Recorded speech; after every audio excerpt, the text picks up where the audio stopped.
din yung nakikita at nararamdaman natin. Tama po ba? So anong punto?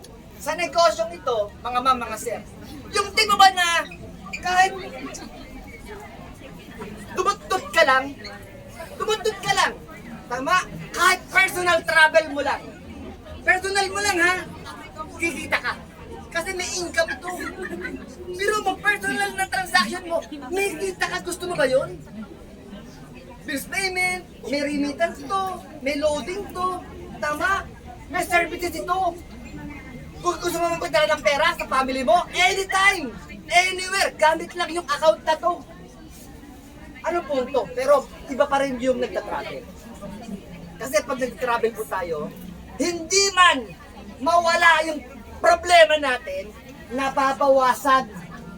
Tama ba? Pag napupunta ka sa ibang lugar. Tama? Ano yung feeling na parang, eto pala yung buhay sa mundo, nakakapag-isip tayo. Bakit? Na-unwind tayo, nare-relax tayo. Yan ang importance ng pag-travel. Tama po ba? Ano pang ibig sabihin yan? At kaya pong yung hotel reservation na yan, malaki po kikitain mo dyan, promise. Pero mo, dati, wala kang alam, wala kang idea. Sa negosyong ito, ikaw mismo, mamimili ng hotel mo. Gusto mo ba yun? Yung lowest to highest? Tama ba? Doon pa lang may income ka na. Ano pa itong mga travel insurance na to? Visa processing, lahat po to, land arrangement, customized tour packages. Ito malapit yung customized tour packages. Alam niyo ba ibig sabihin ng customized tour packages? Hindi ko rin alam, tanong natin. Kasi ibig sabihin niyan, yung ikaw mismo, mag-create ng sariling tour mo o ng tour ng client mo. Gusto niya pumunta ng Boracay, ano-ano yung mga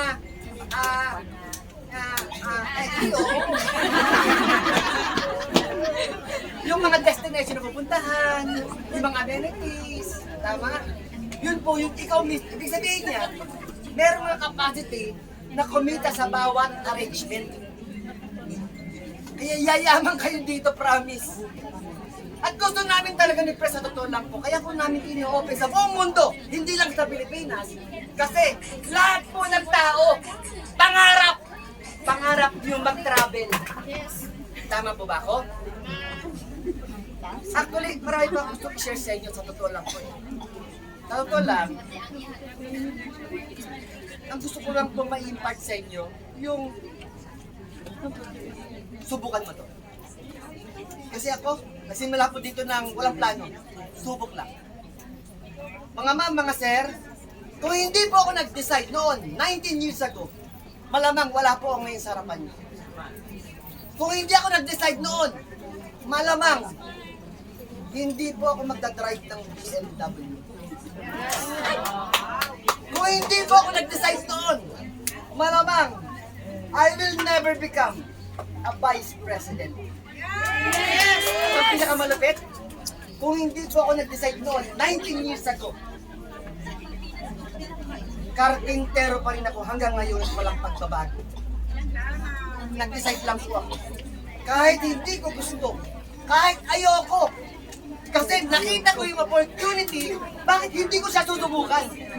Eh, lahat ng bagay susubukan ko na eh. Wala nang epekto eh. Etong bagay na to, hindi ko pa susubukan, kaya sinubukan ko lang. Mamaya na kayo, may paraffol. Baka manalo ka kayo. Masarap ba subok? Masarap tumikim? Oo naman. Kasi ako lahat po tinitikman ko. Alak, sugal, sigarilyo,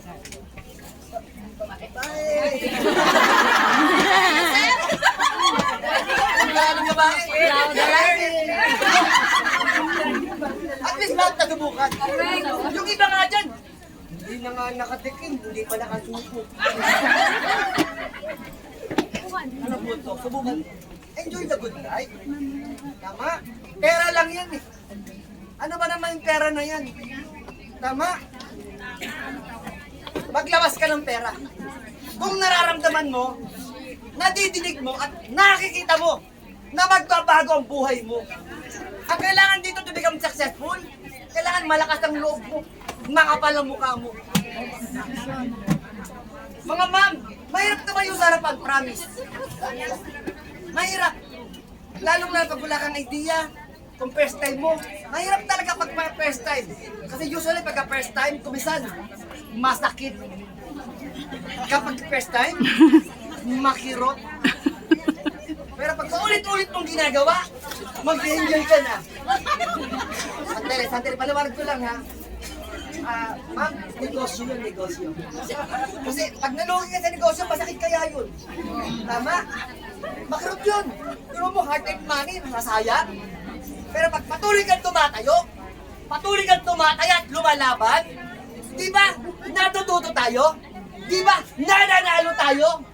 At later, mag-i-enjoy na tayo! Tama ba ako, mga ma'am? So, kailangan lang, hindi dito kailangan vice, hindi ko lang vice, walang pera.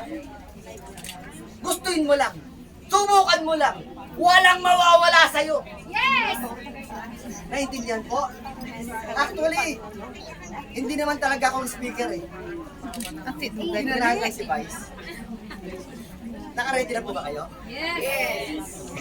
Ito na siya. Alam ko naman po mas gwapo sa akin to. Gusto ko po na pagkadamayo siya rito, hindi ba aalod to? Hindi naman. Rose. Ha? Gusto ko pagkadamayo siya, pagpapalakpakan at magsisigaw, hindi ko wala yung mga sasabihan dito. Hindi naman. Gusto ko lahat tayo tatayo, pagkapalakpakan, sisigaw ko siya. Huwag lang mahulog doon, malalim. Tama mo ba? Kasi bakit? Gusto nyo ba yung taong magsasalita sa harapan nyo? Yung taong magagay sa'yo? Uy, sagot kayo! Yes! Gusto nyo ba yung taong magsasalita sa harapan nyo? Yung taong tutulong sa inyo? Yes! Kapigin mo yung katabi mo. Uy, gising! Uy, gising!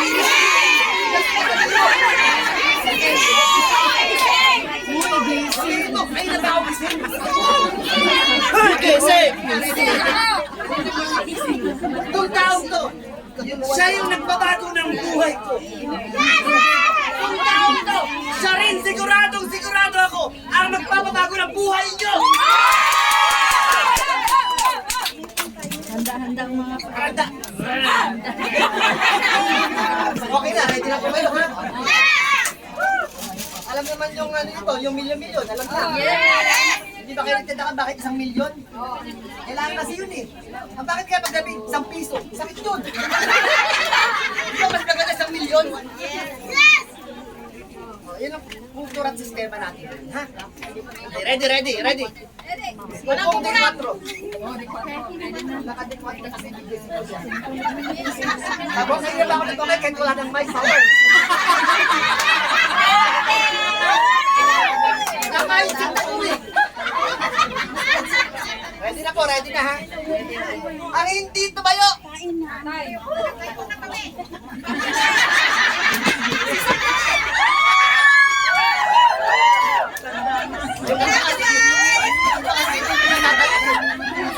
Sa akin din, may tumatayo na. Sandali! Ang natalahi mo.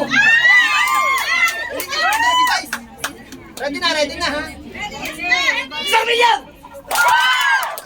Ay na! Isa pa! Gusto kong marinig hanggang magkatsupan.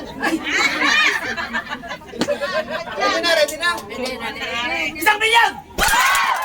milyon! 3 milyon!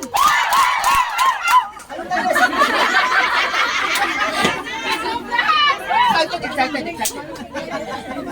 Ready na ha? Kasi itong taong to, grabe to! Malapit to! Mayayamanin ka rito! 1 milyon! 2 milyon! 3 milyon! Milyon pala to!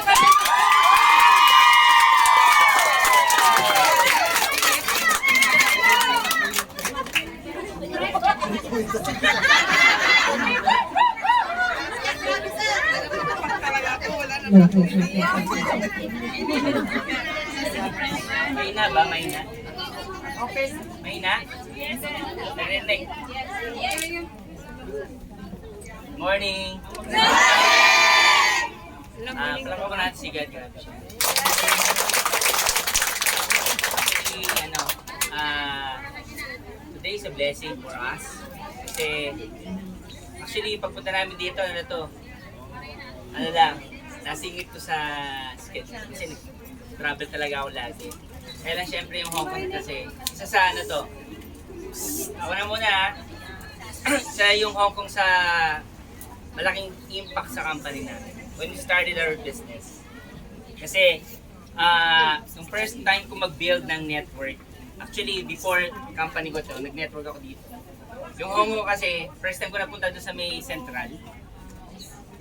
Sabi ko, actually biyahe pa lang namin yun eh. Sabi ko, ang daming Pilipino rito, kala ko kung ano meron, kala ko may rally. Hindi, promise ha. Nagulat ako, then doon ako nagsimula nagtanong doon sa kaibigan kong OFW na every Sunday, para ganito dito, na dati nga para kami mga daga dito, ano yung mga ganito. Sabi ko talaga. So ito pala yung dahilan kung bakit yung mga OFW na talagang tinatawag kayong mga buhay na bayani. Diba? Imagine mo yung sacrifices nyo. Yung hirap nyo, lalayo kayo sa pamilya. Diba yung anak mo, umalis ka, maliit. Diba lumaki na, picture na lang.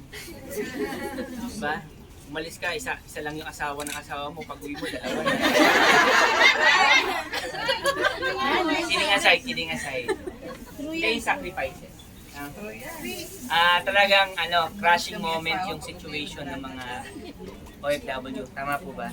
Na hindi mo masabi na simple yung tinayan nyo. Bakit ko kayo nandito? So, yun yung nakita ko. Sabi ko, grabe pala talaga yung OFW. Nung araw di ko maintindihan yung bakit may mga buhay na bayani. And I would like to take this opportunity to say and from our company and to us na congratulate kayo because kayo talaga yung mga buhay na bayan. Palakpakan natin ang bawat isa.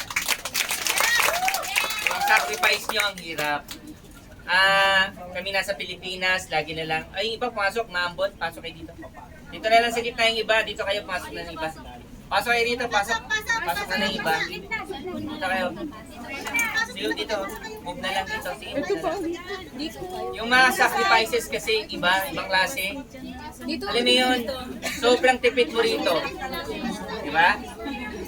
Yung gastos mo rito talagang minsan, halos ayaw mo kumain.